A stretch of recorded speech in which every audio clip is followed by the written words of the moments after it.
Hi అండి. Welcome to Rupalavanya Swaralahari channel. Villain part number 2.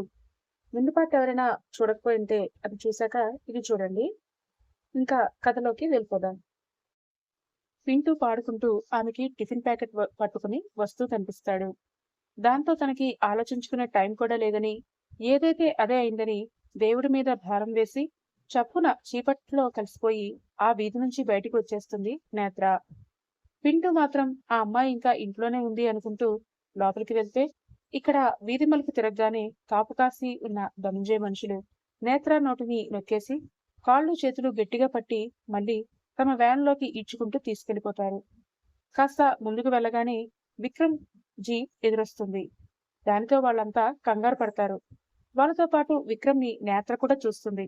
అప్పటికే ఆమె కళ్ళు మళ్ళీ సందాలే అవుతుంటే, రేయ్, ముందు ఆ విండో క్లోజ్ చేయి అంటూ ఒకడు అరిచిన అరుపుతో అప్పటి వరకు ఆ విండో ఓపెన్ చేసి ఉండడం గమనించని ఆమె ఏం చేయాలో అని ఆలోచిస్తూ వెంటనే తన బ్యాంగిల్స్ తీసి విక్రమ్ జీప్ లోకి విసిరేస్తుంది. తనేం చేస్తుందో అర్థం కాక, ఏయ్ కూర్చోవే అంటూ మళ్ళీ ఆమె నోరు చేతులు పట్టేసి వెనక్కి లాగేస్తారు. ఒక్కసారిగా తనపై ఏదో పడినట్టు అనిపించి విక్రమ్ జీప్ ని సైడ్కి తీసి ఆపుతాడు. చుట్టూ చూస్తే అంత నిర్మానుష్యంగా ఉంటుంది. ఎవ్వరూ కనిపించరు. కానీ తనని దాటుకుని అప్పుడే ఒక వ్యాన్ వెళ్లడం కూడా గుర్తొచ్చి ఒకసారి వెనక్కి చూస్తాడు. అది దుమ్ము లేపుకుంటూ చాలా ఫాస్ట్ గా వెళ్ళిపోతూ కనిపిస్తుంది. ఆ వ్యాన్ అంత ఫాస్ట్ గా వెళ్లడం వల్లే తన పైన ఏదో చెత్త ఎగిరింది అనుకుని మళ్ళీ తిరిగి లాక్ పెట్టి జీప్ ఆన్ చేస్తుంటే కాళ్ళ కింద పగిలిపోయిన ముక్కలైన గాజులు కనిపిస్తాయి. అతని కనుబొమ్మలు ముడుస్తూ కిందకి వంగి ఆ గాజు పెంకుల్ని చేతిలోకి తీసుకుని చూస్తాడు. ఒక్క క్షణం అవి ఎవరివో అర్థం కాక పక్కకి విసిరేసి జీప్ స్టార్ట్ చేస్తే మళ్ళీ వెంటనే ఒకవేళ ఆ ధనుంజయ మనుషులు ఆ అమ్మాయిని ఎత్తుకుపోలేదు కదా అన్న ఆలోచన వచ్చేస్తుంది. వెంటనే పింకుకి ఫోన్ చేస్తాడు విక్రమ్. అప్పటికి ఇంటి లోపలికి వెళ్లి అక్కడ నేత్ర కనిపించకపోవడంతో కంగారుగా మళ్ళీ బయటకు వచ్చి చుట్టూ ఇంటి దగ్గర చూస్తూ ఉంటాడు పింటూ. అతనికి అదే టైంలో విక్రమ్ నుంచి ఫోన్ రావడంతో కంగారుగా లిఫ్ట్ చేసి, అన్నా, ఆ అమ్మాయి కనిపించట్లేదన్నా అంటూ చెప్పేసరికి నేను చూసుకుంటా అంటూ కాల్ కట్ చేస్తాడు విక్రమ్. వెంటనే జీప్ ని స్టార్ట్ చేసి రయ్యన వెనక్కి తిప్పి ఆ వ్యాన్ వెనకాలే పరుగులు పెట్టిస్తాడు. రేయ్, ఆ విక్కీగాడు చూసేసినట్టున్నాడు, వచ్చేస్తున్నాడు, తొందరగా పోనివ్వు అంటూ వెనక్కి చూస్తూ ఒకడు గట్టిగా అరవగానే డ్రైవింగ్ సీట్ లో కూర్చుని ఉన్నవాడు ప్రాణ భయంతో ఇంకా వేగంగా పోనిస్తాడు. కానీ నేత్ర మాత్రం తను వచ్చి ఎంత పెద్ద తప్పు చేసిందో అర్థం చేసుకుని మౌనంగా రోధిస్తూ విక్రమ్ తొందరగా వచ్చి తనని మళ్ళీ కాపాడాలి అని కోరుకుంటూ ఉంటుంది. ఆ రోజు తెల్లవారు నుంచి ఆమెకి అడుగడుగునా కష్టాలే. ఇప్పుడు గాని విక్రమ్ రాకపోతే తన జీవితం మళ్ళీ ఏమైపోతుందో అన్న భయం ఆమెలో ఎక్కువ అయిపోతుంటే, ఈలోపు సడన్ గా వాళ్ళ వ్యాన్ ని ఓవర్టేక్ చేసి జీప్ ని అడ్డుగా రోడ్డుపైన ఆపేస్తాడు విక్రమ్. రేయ్, ఏది ఏమైనా నువ్వు కిందకి దిగకు అంటూ డ్రైవర్ సీట్ లో ఉన్నవాడికి వెనక నుంచి ఒకడు ఆర్డర్ చేసి ఇంకో ఇద్దరిని చూసి మీరిద్దరూ వాడిని ఎలా అయినా దారి మళ్లించండి, మేమిక్కడి నుంచి బయటపడతాం, ఆ తర్వాత మీరు కూడా వాడి దగ్గర నుంచి తప్పించుకుని వచ్చేయండి అంటూ చెప్తాడు.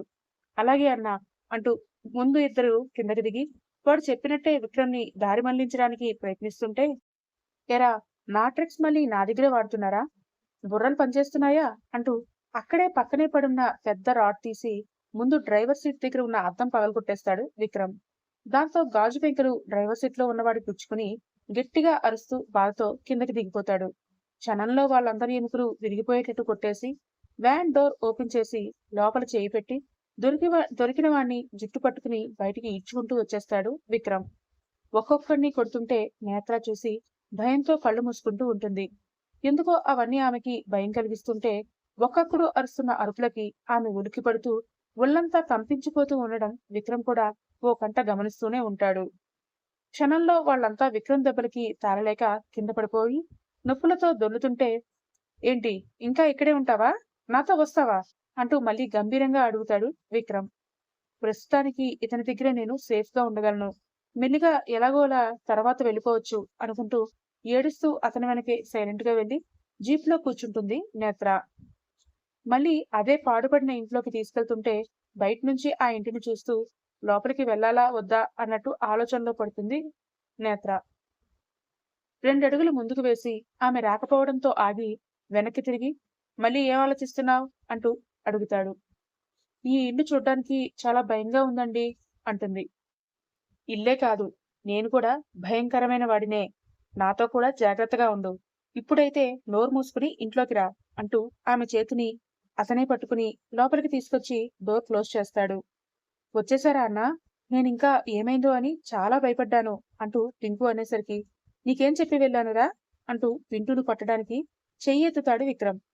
దాంతో మళ్ళీ పింటూని కూడా కొట్టేస్తాడేమో అనుకుని నేత్ర భయం భయంగా చూస్తుంటే, పింటూ మాత్రం అసలు భయం అనేదే లేకుండా, ఊరుకో అన్నా, నువ్వే కదా వదినకి ఏమైనా కావాలేమో అడగమన్నావు.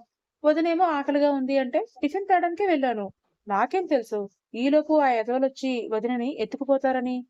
నువ్వు ఈ మధ్యన మరీ ఎక్కువగా కోపం అవుతున్నావు తెలుసా అంటూ ఏదో చిన్నపిల్లాడిలా అలుగుతూ తెచ్చిన టిఫిన్ ప్యాకెట్ విక్రమ్ చేతిలోనే పెట్టేసి, నువ్వే ఇచ్చుకో వదినకి, నేనెళ్ళిపోతున్నా, మళ్ళీ తెల్లవారు వస్తా అంటూ వెనక్కి తిరిగి చూడకుండా ముందుకు వెళ్ళిపోతుంటే, రే పింటూ, ఆగరా, నిన్నే ఆగమన్నానా అంటూ వెనక నుంచి విక్రమ్ పిలుస్తున్నా కూడా, అమ్మ నా కోసం వెయిట్ చేస్తోంది, ఇందాకే ఫోన్ చేసింది, మళ్ళీ తెల్లవారు వస్తా అన్నా అంటూ చీకట్లో పరిగెడుతూ ఉంటాడు పింటూ.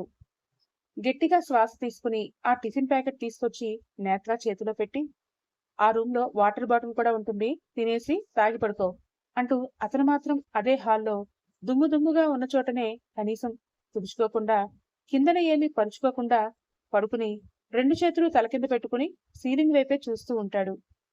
ఆమె కోసం ఉన్న ఆ ఒక్క బెడ్ ని తనకే ఇచ్చేసి అతను కింద పడుకుంటున్నాడని అర్థం చేసుకుని, కనీసం అలా అయినా తనను ఏమీ చేయకుండా వదిలేశాడని సంతోషంతో ప్యాకెట్ పట్టుకుని గబగబా గదిలోకి వెళ్లి డోర్ లాక్ చేసేసుకుంటుంది నేత్ర. కానీ విక్రమ్ అదేం పట్టించుకోకుండా కళ్ళు మూసుకుని నిద్రపోతాడు. లోపల నేత్ర అప్పటికే చాలా ఆకలిగా ఉండడంతో ఇంకేమీ ఆలోచించకుండా ప్యాకెట్ ఓపెన్ చేసి అందులో ఉన్న 4 ఇడ్లీలు గబగబా తిని వాటర్ తాగేస్తుంది. అప్పటికే చాలా నీరసంగా ఉండడంతో ఏమీ ఆలోచించకుండా అదే బెడ్ పై పడుకుని ఉండిపోతుంది. మార్నింగ్ అయ్యేసరికి టక్ టక్ మంటూ డోర్ కొట్టిన శబ్దం వచ్చేసరికి మళ్ళీ ఉలిక్కిపడి లేచి కూర్చుని చుట్టూ చూసి ఆమె ఎక్కడ ఉందో, ముందు రోజంతా ఏం జరిగిందో గుర్తు తెచ్చుకుని అదురుతున్న గుండె వేగం తగ్గించుకుంటూ మెల్లిగా లేచి డోర్ ఓపెన్ చేస్తుంది. ఎదురుగా మళ్ళీ విక్రమ్ కనిపిస్తాడు. నిన్న అడగలేదు, మీ వాళ్ళంతా ఎక్కడున్నారు అంటూ మళ్ళీ గంభీరంగా అడుగుతాడు. నేత్రకి మళ్ళీ ఒక్కసారిగా వాళ్ళ అమ్మా నాన్న గుర్తొచ్చి కళ్ళల్లో నీళ్లు చేరిపోతాయి. అమ్మ చనిపోయింది, వీళ్ళకి నన్ను అమ్మేసింది మా నాన్నే, అన్నయ్య ఎక్కడుంటాడో తెలీదు అంటూ ఏడుస్తూ చెప్తుంటే, దానికి ఏడుస్తూ చెప్పాలా? నైట్ నుంచి చూస్తున్నా, అలాగే ఏడుస్తున్నా. ఎవరికి లేవు కష్టాలు? ఈ ప్రపంచంలో ఉన్న వాళ్ళందరికీ కష్టాలున్నాయి, అందుకని అందరూ ఏడుస్తూనే ఉన్నారా? ముందు ఆ ఏడుపాపు అంటూ చిరాగ్గా పక్కకు వెళ్లి మొబైల్ తీసి ఎవరికో కాల్ చేసి మాట్లాడుతూ ఉంటాడు విక్రమ్. లేదు, ఆ అమ్మాయి ఇక్కడే ఉంది, తీసుకొస్తాను అంటుంటే అవతల ఫోన్లో వాళ్ళు మళ్ళీ ఇంకేదో చెప్పడంతో, అయితే ఇప్పుడేం చేయాలి అంటూ సీరియస్ గా అడుగుతాడు. తనని మళ్ళీ విక్రమ్ కూడా వేరే ఇంకెవరికైనా అమ్మేస్తున్నాడేమో అని భయం పట్టుకుంటుంది నేత్రకి. అతనికి వెనకాలే చేరిపోయి కాల్ కట్ చేసి వెనక్కి తిరిగేసరికి దగ్గరగా కనిపిస్తుంది. అంత దగ్గరగా వచ్చిన ఆమెను చూసి విసుగ్గా చూస్తూ ఒక్క అడుగు వెనక్కి వేసి, ఏంటి, ఏం కావాలి అంటూ మళ్ళీ సీరియస్ గా అడుగుతాడు. మీరు కూడా నన్ను ఎవరికైనా అమ్మేస్తున్నారా అండి? అక్కడికి తీసుకెళ్తున్నారా? ప్లీజ్, మీకు దండం పెడతాను, నన్ను వదిలేయండి అంటూ మళ్ళీ ఏడుస్తుంటే, చుప్, నీ కంటికి నేనెలా కనిపిస్తున్నాను? అమ్మాయిల్ని అమ్మేసేవాళ్లా కనిపిస్తున్నానా? ఇంతకుముందు ఆ ధనుంజయ్ బ్యాచ్ లో ఉన్నప్పుడు తెలియకుండానే అవన్నీ చేశాను. కానీ వాడి గ్యాంగ్ లోంచి బయటకొచ్చిందే అవన్నీ ఆపడానికి. నీతో పాటు ఇంకో 2 ఆడపిల్లల్ని కూడా తీసుకొచ్చాడు కదా, గుర్తుందా నిన్న అనగానే అవును అంటూ భయంతో తన తలని నిలువుగా ఊపుతుంది నేత్ర. వాళ్ళని కూడా అరబ్ షేక్లకి అమ్మేస్తుంటే నేనే తీసుకొచ్చి నాకు తెలిసిన హోంలో పెట్టాను. ఈ రోజు వాళ్ళ పేరెంట్స్ వచ్చి వాళ్ళని పట్టుకెళ్తున్నారు. వాళ్ళు నీలా కాదు, కిడ్నాప్ అయ్యారు. అందుకే నీకు అడిగాను. కానీ నువ్వు ఇంటికి వెళ్తే మళ్ళీ మీ నాన్న నిన్ను అమ్మేస్తాడుగా అనగానే బాధగా తల కిందకి దించేసి అవును అన్నట్టు తల ఊపుతుంది నేత్ర. పోనీ నిన్ను కూడా అదే హోంలో పెడదామంటే నిన్న వచ్చిన వాళ్ళ లాంటి వాళ్లే మళ్ళీ వస్తే ఈసారి ఆ ధనుంజయ్ నిన్ను అస్సలు వదలడు. అందుకే ఆలోచిస్తున్నా ఏం చేయాలా అని అంటూ నుదురు రుద్దుకుంటూ ఆ రూంలోనే అటు ఇటు తిరుగుతూ ఉంటాడు విక్రమ్. కనీసం తనకి చుట్టాలెవరైనా ఉన్నా ఆ ఊరు వెళ్ళిపోయేదే. కానీ వాళ్ళకి ఎవరూ లేరు. నిజంగానే మళ్ళీ ఆ ధనుంజయ మనుషులొచ్చి తనని కిడ్నాప్ చేస్తారేమో అని భయంగా చూస్తూ ఉంటుంది. కాసేపు ఏదో ఆలోచించి మళ్ళీ తిరిగి ఆమె దగ్గరికే వచ్చి సూటిగా చూస్తూ, "నువ్వు ఇక్కడైతే సేఫ్‌గా ఉంటావు. బాగా ఆలోచించుకో. కొన్ని రోజులు ఇక్కడే ఉంటానంటే మాత్రం చెప్పు. ఉండనిస్తాను. లేదు వెళ్ళిపోతాను అన్నా నీ ఇష్టమే. కానీ ఈ సిటీ దాటి వెళ్ళాలి. కొన్ని రోజులైతే నేనే నిన్ను ఎక్కడో ఒక దగ్గరికి పంపిస్తాను. ఆలోచించుకొని చెప్పు" అంటూ ఇంకో రూమ్‌లో ఉన్న అతని బ్యాగ్‌లోంచి వేరే డ్రెస్ తీసుకొని బయట ఉన్న వాష్‌రూమ్‌లోకి స్నానం చేయడానికి వెళ్ళిపోతాడు విక్రమ్. నేత్రకి ఏం చేయాలో అర్థం కాదు.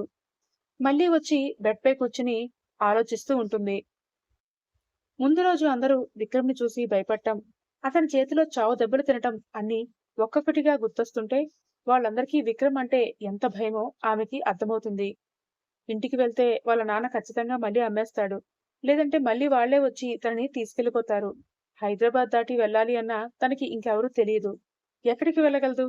ఉన్న ఒక్క అన్నయ్య ఎక్కడున్నాడో, ఏం చేస్తున్నాడో ఏమీ తెలీదు. అమ్మా నాన్నతో కలిసి ఉన్నప్పుడు కూడా ఎప్పుడూ తనతో ఎక్కువగా క్లోజ్‌గా ఉండేవాడు కాదు. చిన్నప్పుడే చెడు అలవాట్లు, చెడు తిరుగుళ్ళు నేర్చుకుని 15 ఏళ్లు వచ్చేసరికే ఇంట్లోంచి ఎవరికీ చెప్పకుండా పారిపోయాడు. ఇప్పటి వరకు మళ్ళీ తిరిగి రానే లేదు. కనీసం వాళ్ళ అమ్మ చనిపోయినప్పుడు కూడా రాలేదు. అందుకే అతని పైన ఆశలు వదిలేసుకుంది నేత్ర.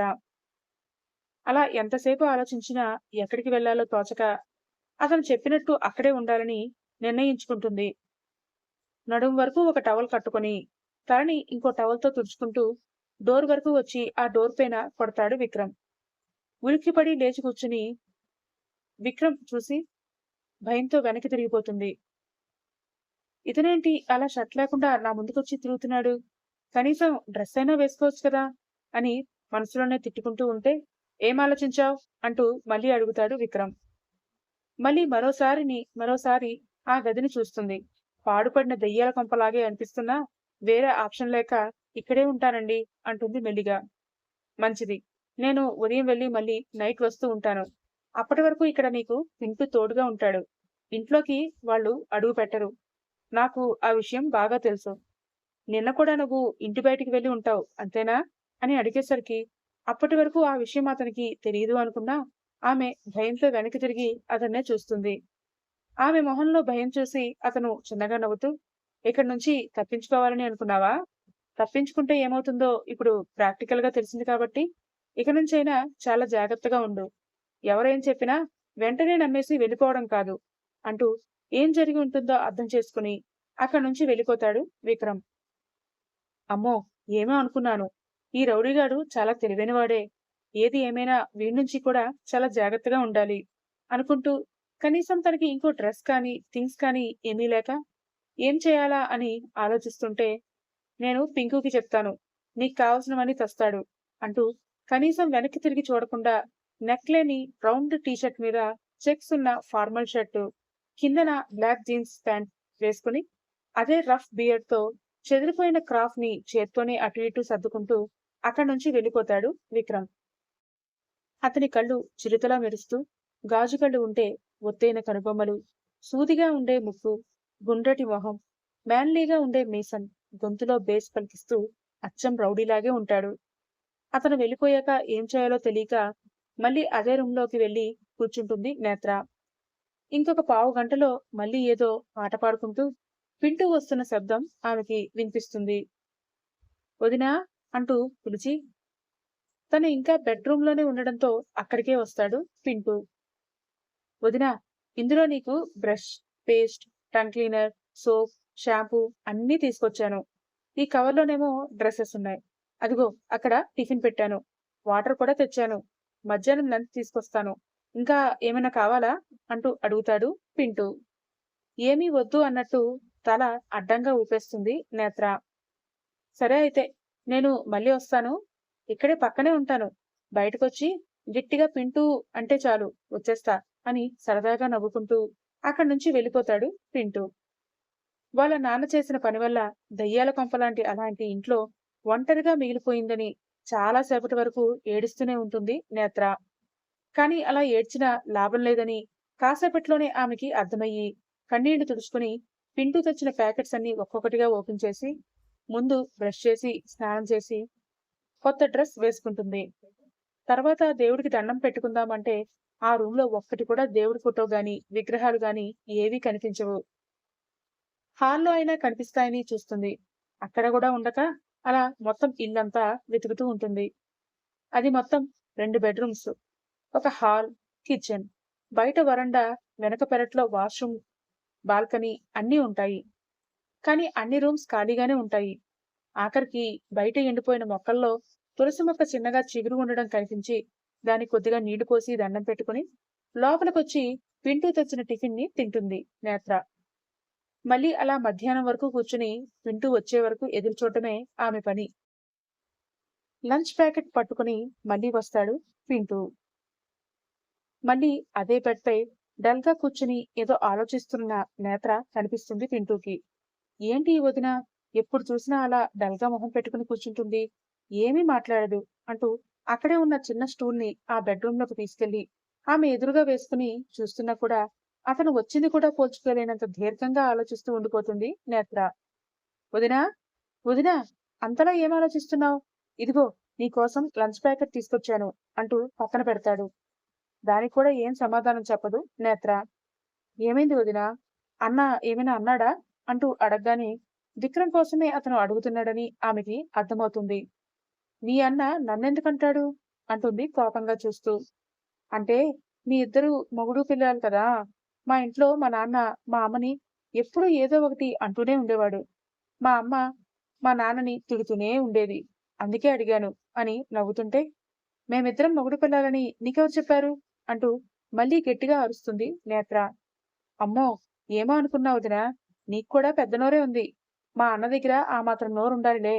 అయినా మా అన్న అసలు నిన్ను ఎందుకు పెళ్లి చేసుకున్నాడు? నా కర్మ కాలి అంటుంది తల కొట్టుకుంటూ నేత్ర. కర్మ కాలిందా? అంటే? అంటూ అడిగేసరికి వింటూని ఈసారి కోపంగా చూస్తుంది. ఇదిగో నువ్వలా కోపంగా చూసినా నేనేం భయపడను. నాకు అన్న అంటేనే భయం లేదు. ఇంకా నీ దగ్గర భయపడతానా? అనగానే నిజమే కదా అనిపిస్తుంది నేత్రకి.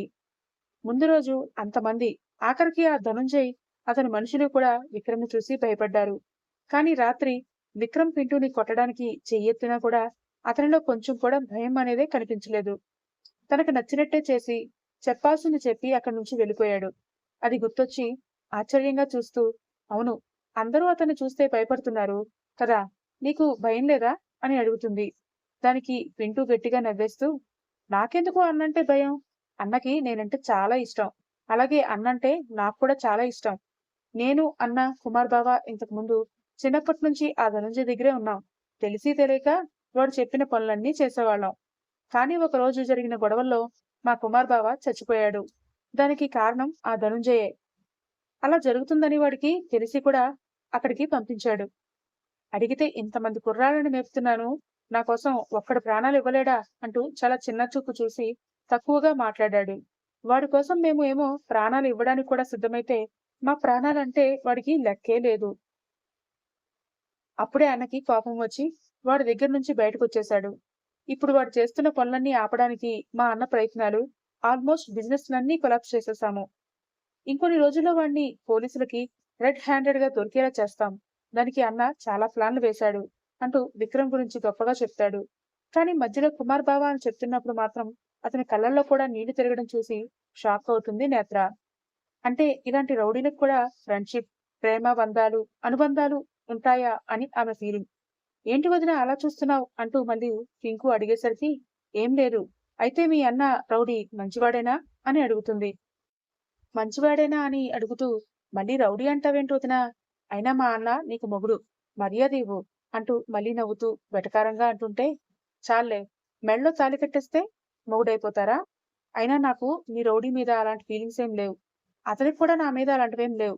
నన్ను కాపాడడానికి మాత్రమే తాళి కట్టాడు అంటూ ఏ పరిస్థితుల్లో తన మెడలో విక్రమ్ తాళి కట్టాడో అదంతా చెప్తుంది. నిజమా?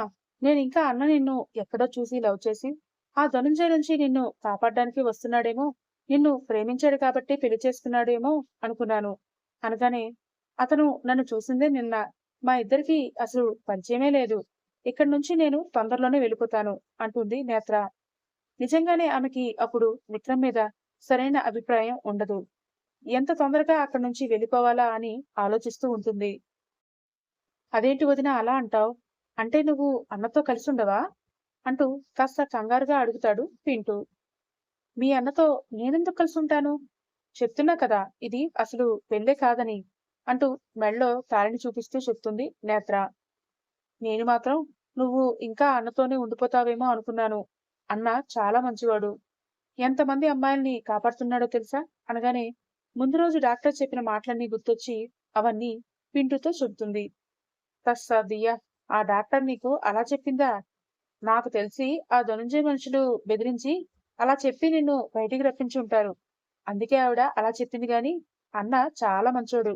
కానీ వాళ్ళకి కూడా అన్న అంటే చాలా భయం. 2, 3 సార్లు వాళ్ళకి హెల్ప్ కూడా చేశాడు. కావాలంటే మళ్ళీ ఆ డాక్టర్ గారినే పిలిపిస్తాను. ఈసారి ఆవిడే చెప్తుంది అనగానే, అదేం అవసరం లేదులే గాని, మీ అమ్మ కూడా అక్కడే ఉంటుందా? అంటూ రాత్రి అమ్మ ఫోన్ చేసింది అని చెప్పడం గుర్తొచ్చి అడుగుతుంది నేత్ర. ఆ! మా అమ్మా, నాన్న కూడా అదే వీధిలో ఉండేవారు. నాన్న చనిపోయాక అమ్మ ఒక్కతే ఉంటుంది. ఆ ధనుంజయ్ దగ్గర పనిచేయడం అమ్మకి నచ్చేదే కాదు. అయినా సరే చిన్నప్పుడు మేమందరం హీరోలం అనుకుంటూ కొట్టడం, వాడు చెప్పినట్టు చేయడమే హీరోయిజం అనుకునేవాళ్ళం. తర్వాత మేమేం చేస్తున్నామో అర్థమైంది. కానీ వాడి దగ్గర పనిచేస్తున్న వాళ్ళంతా ఇంకా అలాగే అనుకుని వాడినో దేవుడిలా ఫీలవుతూ ఉంటారు. కానీ టైం వచ్చినప్పుడు వాళ్ళని చంపేసి తన ప్రాణాలు కాపాడుకునే రాక్షసుడు ఆ ధనుంజయ్. అమ్మాయిల్ని కిడ్నాప్ చేయించడం, వాళ్ళ నాన్నలకి మందు, డబ్బులు ఆశ చూపించి కొనుక్కోవడం, వాళ్ళందరినీ ఒకేసారి దుబాయ్ షేక్‌లకి అమ్మేయటమే వాడి బిజినెస్. అంటుంటే, వాళ్ళ నాన్నే కాకుండా ఇంకా అలా చాలామంది కన్న ఆడపిల్లల్ని అమ్మేస్తున్నారని అర్థమయ్యి, నేత్ర మనసు మళ్ళీ బాధగా మారిపోతుంది. కానీ పింటుతో మాట్లాడాక విక్రమ్ గురించి ఆమె మనసులో ఉన్న భయం మొత్తం పోతుంది. నిజంగానే అతను తనకి హెల్ప్ చేస్తున్నాడని అర్థం చేసుకుని, అతను చెప్పే వరకు అక్కడే ఉండాలని ఫిక్స్ అవుతుంది. కానీ ఆ ఇంటిని చూస్తుంటే మాత్రం భయంగా అనిపిస్తూ ఉంటుంది. అందుకే పింటుతో సరే గాని నాకు హెల్ప్ కావాలి చేస్తావా? అని అడుగుతుంది. ఏంటి చెప్పు వదినా? ఏదైనా చేస్తాగా అంటాడు నవ్వుతూ పింటూ. ఇల్లు చూసావా ఎలా ఉందో? భూత్ బంగ్లాలా ఉంది. నువ్వు హెల్ప్ చేస్తే మొత్తం అంతా క్లీన్ చేద్దాం అనగానే, కదా! నేను కూడా అన్నతో ఎన్నోసార్లు చెప్పాను. వింటే కదా! అని తల కొట్టుకుని, పద వదినా ఈ ఇంటి రూపురేఖలే నువ్వు నేను కలిసి మార్చేద్దాం అంటూ హుషారుగా లేస్తాడు పింటూ. నేత్ర కూడా ఖాళీగా ఉండడం ఇష్టం లేక ఆ లంచ్ ప్యాకెట్ తినేసి ఇంటిని క్లీన్ చేయటంలో పడుతుంది. అలా మొత్తంగా 2 రోజులు కలిసి ఆ ఇంటి మొత్తాన్ని క్లీన్ చేసి బయటకు గార్డెన్‌లో ఎండిపోయిన మొక్కలన్నీ తీసి ఫ్రెష్‌గా ఉండే చిన్న చిన్న మొక్కల్ని నాటుతారు. నైట్ మాత్రమే వచ్చే విక్రమ్‌కి పెద్దగా ఆ ఇంట్లో తేడా తెలీదు. అతను వచ్చేటప్పటికి నేత్ర నిద్రపోవడంతో డ్రింక్ చేసి మత్తుగా వచ్చి హాల్లోనే కింద పడుకొని మళ్ళీ తెల్లవారే లేచి ఫ్రెష్ అయ్యి వెళ్ళిపోతూ ఉంటాడు. అతను డ్రింక్ చేసి వస్తున్నాడు అని నేత్రకి తెలిసినా ఆ మత్తులో కూడా కనీసం తనని తప్పుడు చూపుతో చూడకపోవడం, దగ్గరికి రాకపోవడంతో ధైర్యంగానే ఉంటుంది. మూడో రోజుకి చిన్న చిన్న పెయింట్ డబ్బాలు తీసుకొచ్చి లోపల, బయట అందంగా కనిపించేలా పెయింట్స్ వేస్తారు ఇద్దరు. ఆ 3 రోజుల్లోనే వాళ్ళ మధ్య స్నేహం కూడా బాగా కుదిరి బయట నిల్చుని ఆ ఇంటిని చూస్తూ నడుం మీద చేతులు వేసుకుని, ఇప్పుడు చెప్పు పింటూ ఇల్లు ఎలా ఉంది? అంటూ అడుగుతుంది నేత్ర నవ్వుతూ. నువ్వు సూపర్ వదినా! రెండంటే రెండే రోజుల్లో ఇల్లు మొత్తాన్ని మార్చేశావు. భూతాల బంగ్లాలా ఉండే ఇంటిని ఇప్పుడు పెళ్లి ఇల్లులా కళకళలాడేలా చేశావు. కానీ అన్నకి తెలిస్తే ఏమంటాడో? ఇప్పటి వరకు నైట్ వస్తున్నాడు కానీ, ఎప్పుడైనా డే టైమ్‌లో వస్తే మాత్రం నీకు నాకు వాచిపోద్ది అనగానే, అది అప్పుడు చూసుకుందాంలే. ముందు ఇంట్లో కిచెన్ కూడా రెడీ చేయాలి. నీ దగ్గర ఇంకా ఎన్ని డబ్బులున్నాయి? అని అడగగానే, పర్లేదు వదినా ఇంకో 4,000 వరకు ఉన్నాయి. ఏం చేద్దాం? చెప్పు అంటాడు. అయ్యో! నీ డబ్బులన్నీ నేను చెప్పినట్టు ఈ ఇంటి కోసం వాడేస్తున్నావా? వద్దులే అవి నువ్వే దాచుకో అంటుంటే, అయ్యో వదినా! నా దగ్గర ఉన్నవి కూడా అన్న డబ్బులే. ఇప్పుడు మనం చేస్తున్నది కూడా అన్న ఇంటికే కదా! అయిపోయినా మళ్ళీ అడిగితే ఇస్తాడు. నీకేం కావాలో చెప్పు. అన్నీ పట్టుకొచ్చేస్తా కదా! అంటాడు పింటూ. నిజంగా నీకు ఓకే కదా? అని అడిగేసరికి, చెప్తున్నా కదా వదినా! మరి ఇంత డౌట్ ఏంటి నీకు? చాలా మొహమాటంగా ఉన్నట్టున్నావు. మా ఇంటికే ఖర్చు పెడుతూ మళ్ళీ ఇలా అడుగుతున్నావు అనగానే చిన్నగా నవ్వేసి కిచెన్‌లోకి కావాల్సిన పాత్రలు, అలాగే సరుకుల లిస్ట్ అంతా రాసి పింటూకు ఇస్తుంది నేత్ర. అవన్నీ చూసి సాయంత్రం కల్లా అన్నీ పట్టుకొచ్చేస్తా అంటూ అక్కడి నుంచి వెళ్ళిపోతాడు పింటూ. మిగిలిన పనులన్నీ ఇంట్లో చేస్తూ ఉంటుంది నేత్ర. అలా ఏదో ఒక పని కంటిన్యూగా చేయటం వల్ల తన బాధ కూడా చాలా వరకు మర్చిపోయి ప్రశాంతంగా అనిపిస్తుంది ఆమెకి. సాయంత్రానికి పింటూ అన్నట్టుగానే అన్నీ తెచ్చేస్తాడు.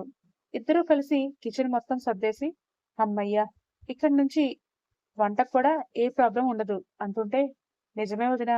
అన్న ఎప్పుడూ ఇంటి ఫుడ్ తినడు. అమ్మ బాక్స్ ఇచ్చినప్పుడు తినేవాడు. ఇప్పుడు అది కూడా వద్దు అనేశాడు అనగానే, అవును, మీ అన్నని కూడా నీతో పాటు మీ ఇంట్లో ఉండొచ్చు కదా అని అడుగుతుంది నేత్ర. లేదు వదినా, మొదట్లో నాకు అమ్మ వాల్యూ తెలియక ఆ ధనుంజయ దగ్గర మేమంతా రాత్రులు కూడా తినేసి పడుకునేవాళ్ళం. డ్రింకింగ్ కూడా అలవాటు చేశాడు. నేను కుమార్ బావ అయితే తెగ తాగేవాళ్ళం. అన్న కొంచెం లిమిట్ లోనే ఉండేవాడు. అవన్నీ అమ్మకి అస్సలు ఇష్టం ఉండదు. తాగేసి వస్తే చీపురు కట్ట తిరిగేసి ఇల్లంతా పరిగెత్తించి కొట్టేది అంటూ చిన్నపిల్లాడిలా ఏడుపు మొహం పెట్టగానే గట్టిగా నవ్వేస్తుంది నేత్ర. నీకు కూడా నవ్వొస్తోంది కదా, అందుకే దెబ్బకి మందు మానేశా. బావ చనిపోయాక మొత్తం అన్నీ మారిపోయాయి. నేను ఇంటికొచ్చేశాను. అన్న ధనుంజయ్కి వ్యతిరేకంగా ఒక్కొక్క పని చేస్తూ పోలీసులకి ఇన్ఫార్మర్ గా మారిపోయాడు. తను కనుక ఇంటికొస్తే నాకు అమ్మకి కూడా డేంజర్ అని రావడం మానేశాడు. వద్దన్న ఈ పాత ఇంట్లోనే ఉంటున్నాడు. తన వల్ల ఎవరికీ ఏం కాకూడదు అన్నదే అన్న ఆలోచన అనగానే నేత్ర ఆశ్చర్యంగా చూస్తూ ఉంటుంది. పైకి గంభీరంగా రాక్షసుల్లా సైకోలా కనిపించే విక్రమ్‌లో ఇన్ని కోణాలున్నాయా? అతని మనసులో కూడా వేరే వాళ్ళ పట్ల ఇంత ప్రేమ ఉంటుందా అని చూస్తూ ఉంటే, వదినా, నాకు సినిమా అవ్వాలని ఎప్పటినుంచో కోరిక. ఒక స్టోరీ కూడా రాసుకున్నా. ఎవరికి చెప్దామన్నా ఇన్నాళ్ళు విననే లేదు. నువ్వు చాలా మంచిదానివి. ఏం చెప్పినా వింటున్నావు. నేను చెప్పేది ఎలా ఉందో చెప్తావా? అనగానే, అలాగే. నువ్వు అక్కడే కూర్చో. నేను చిటికలో మన కోసం ఏదైనా చేసి తీసుకొస్తాను అంటూ తింటూ ఓకే అనగానే పావుగంటలో ఆనియన్ పకోడీ చేసుకుని ప్లేట్‌తో తీసుకొచ్చి పింటూ ముందు పెడుతుంది. అబ్బా! పకోడీ చూస్తేనే నోరూరిపోతోంది. రా వదినా, నువ్వు కూడా కూర్చో. మనం షేర్ చేసుకుందాం అంటూ ఇద్దరూ తింటూ మాట్లాడుకుంటూ ఉంటారు. నువ్వు ఇక్కడే ఉండిపోవచ్చు కదా వదినా, అన్నయ్యకి తోడుగా అని నోటి వరకు అడగాలనిపిస్తుంది పింటూకి. కానీ వాళ్ళిద్దరి మధ్య ఇంకా అంత చనువు రాలేదని, పైగా అలాంటివేవి విక్రమ్‌కి కూడా నచ్చవని తెలిసి సైలెంట్ గా తింటూ ఉండిపోతాడు పింటూ. అవును, ఇందాక ఏదో స్టోరీ చెప్తానన్నావు. చెప్పు అంటూ పకోడీ తింటూ ఉంటే, అవును కదా, మర్చిపోయాను అంటూ మళ్ళీ స్టోరీ చెప్పడం మొదలుపెడతాడు పింటూ. ఒక ఊరు. ఆ ఊర్లో ఒక హీరో ఉంటాడు వదినా. వాడు కూడా విక్రమ్ అన్నలాగే అన్నీ మంచి పనులు చేస్తూ ఉంటాడు అనగానే, ఓహో, నీకు కథలో హీరో మీ అన్నయ్య అన్నమాట అని నవ్వుతుంది నేత్ర. అలాగే అనుకో. చిన్నప్పటి నుంచి అన్నతోనే కలిసి ఉన్న నాకు హీరో అంటే మరి అన్నయ్య కాక ఇంకెవరుంటారు? అయితే ఆ హీరో ఒక అమ్మాయిని లవ్ చేస్తాడన్నమాట అంటాడు. ఓహో, బావుంది, చెప్పు అంటుంది నేత్ర. లవ్ స్టోరీ అని చెప్పేసరికి ఇంట్రెస్టింగ్ గా చెప్పు అనగానే ఆమెకి అలాంటివే నచ్చుతాయని వింటూ కూడా చిన్నగా నవ్వుకొని చెప్పడం స్టార్ట్ చేస్తాడు. హీరో ఏమో హీరోయిన్ ని లవ్ చేస్తూ ఉంటాడు. కానీ హీరోయిన్ మాత్రం విలన్ని లవ్ చేస్తూ ఉంటుంది అనగానే మళ్ళీ నేత్ర ఆశ్చర్యంగా చూస్తూ, అదేంటి కొత్త రకంగా ఉంది అంటుంది. అదే కదా మరి వదిన నా సినిమాలో ట్విస్ట్. ఎప్పుడు రొటీన్ గా హీరో హీరోయిన్ ఒకరిని ఒకరు లవ్ చేసుకుంటే ఇంకా కథేముంటుంది అనగానే, అవునవును నిజమే, నువ్వు చెప్పు అంటుంది మళ్ళీ. ఇదిగో, నువ్వు మధ్యలోనే నన్ను చెప్పనివ్వకుండా ఆపేస్తున్నావు. ఇలా ఆపితే నాకు కోపం వస్తుంది. ఇంకా నేను స్టోరీ మొత్తం చెప్పే వరకు నువ్వు నన్ను మధ్యలో మాట్లాడించకు. ఏమీ అడగకు. చివర్లో కావాలంటే డౌట్స్ అడుగు అనగానే, అలాగే అలాగే అంటూ నవ్వుతూ చిన్నగా చూస్తూ ఉంటుంది. సో హీరో హీరోయిన్ ని లవ్ చేస్తాడు. హీరోయిన్ మాత్రం విలన్ ని లవ్ చేస్తుంది.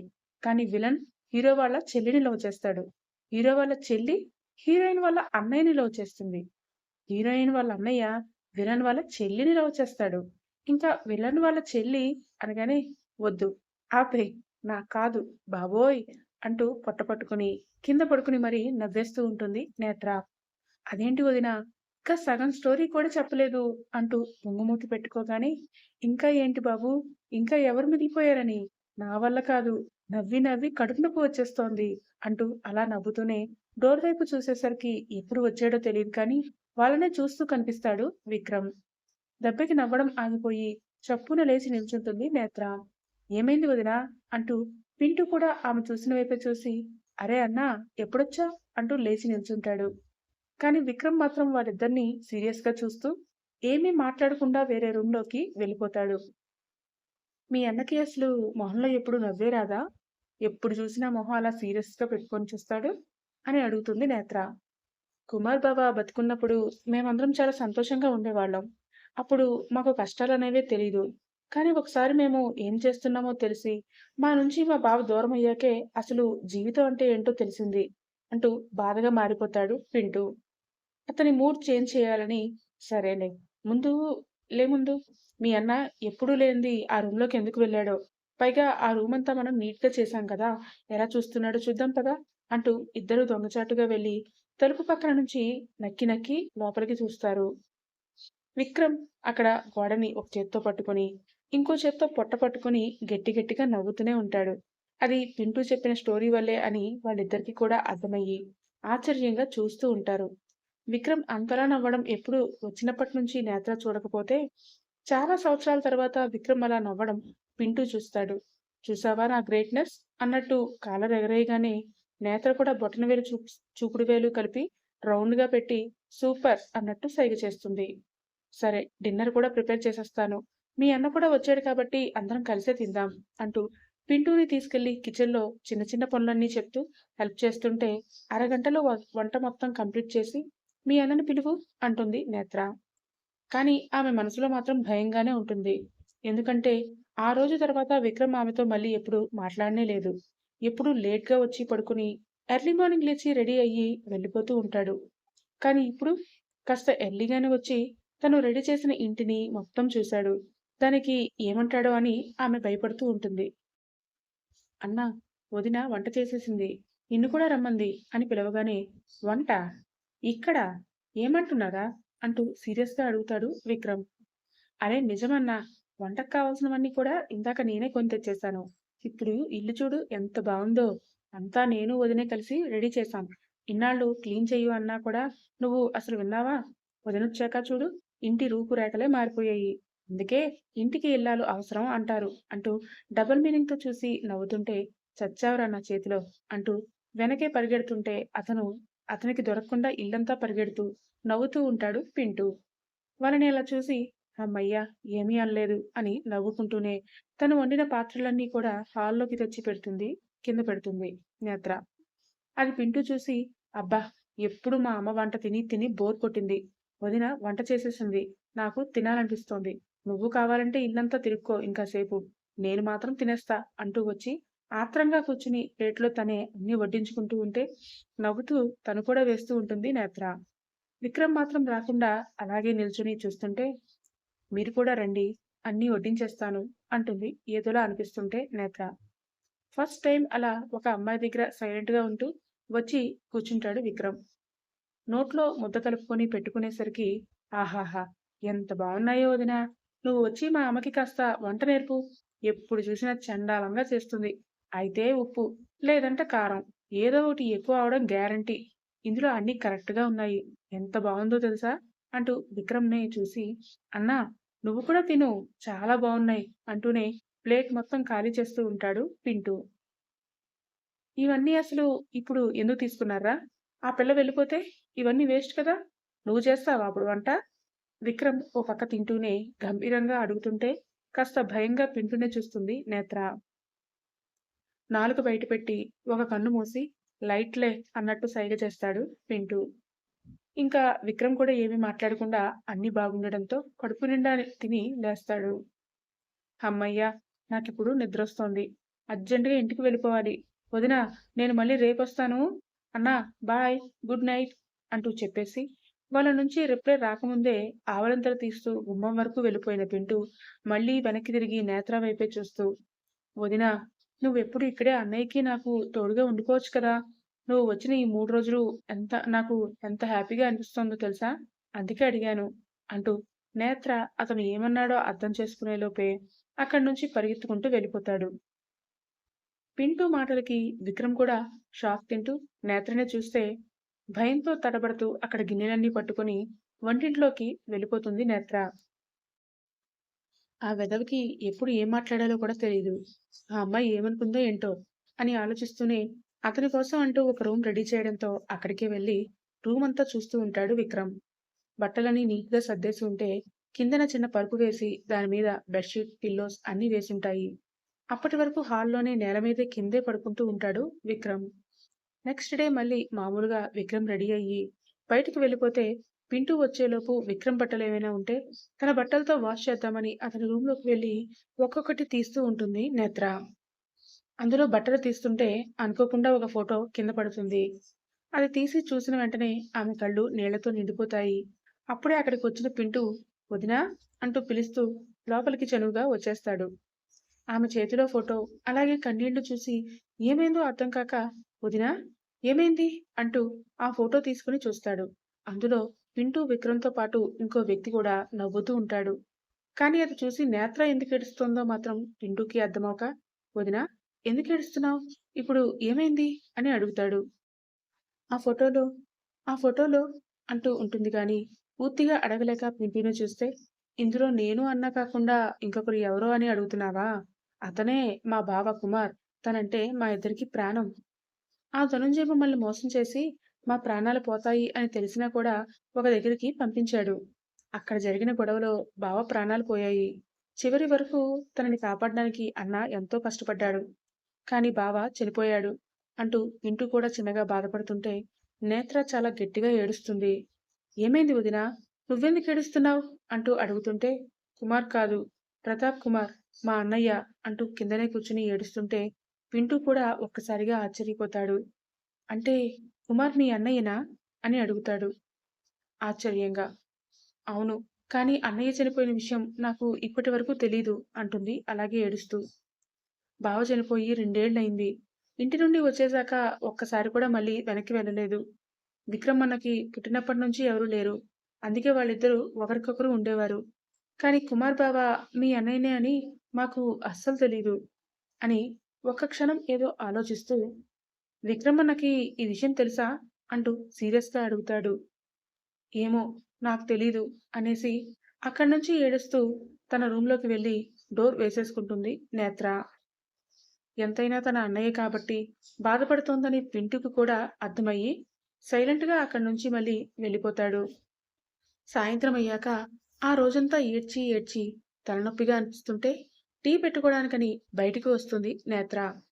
పింటూ మాత్రం బయట నుంచి పరిగెత్తుకుంటూ వచ్చి "వదినా అన్నయ్యని ధనుంజయ్ మనుషులు దొంగచాటుగా కాపు కాసి అటాక్ చేశారంట. దెబ్బలు తగిలి హాస్పిటల్‌లో ఉన్నాడు. అర్జెంటుగా రా" అంటూ చెప్పడంతో కంగారుగా అతని వెనకే వెళ్తుంది నేత్ర. మరి విక్రమ్‌కి ఏమైంది? నేత్ర జీవితంలో ఇంకా ఏమేమి జరిగాయి? ఆ ధనుంజయ్ వాళ్ళని వదిలిపెడతాడా? అసలు విక్రమ్, నేత్ర కలుస్తారా? తెలుసుకోవాలంటే నెక్స్ట్ పార్ట్‌లో వెయిట్ చేయండి. ఈరోజు సాటర్‌డే. రేపు ఛానెల్‌కి హాలిడే కాబట్టి దీని next and final part Monday వస్తుంది. అది కూడా చూసి ఎలా ఉందో కామెంట్స్‌లో చెప్పడం మాత్రం మర్చిపోవద్దు. మీరిచ్చే కామెంట్స్‌నే నేను ఏ కథనైనా తొందరగా రాయడానికి, ఇంకా బాగా రాయడానికి ఉపయోగపడతాయి. నేను వెయిట్ చేస్తూ ఉంటాను. Thank you. మీ రూపలావణ్య.